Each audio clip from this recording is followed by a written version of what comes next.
na nabibigyan ng pansin. Like preno. Minsan napapalitan lang yung fluid pag natira yung cylinder. Di ba? Yung fluid, yan, hindi na napapalitan. Regularly po pinapalitan din po yun. Brake fluid.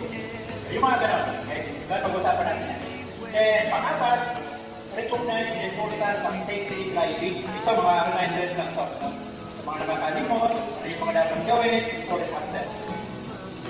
Identify the 3 good points for safety driving. Sulit ko nakakala.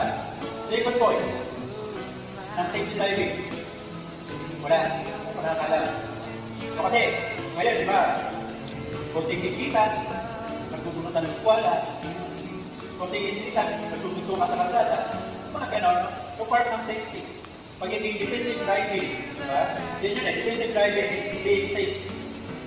No? Sa kalsada. Okay? Meron na, pati important eh, pagbunutan ka na sa driver.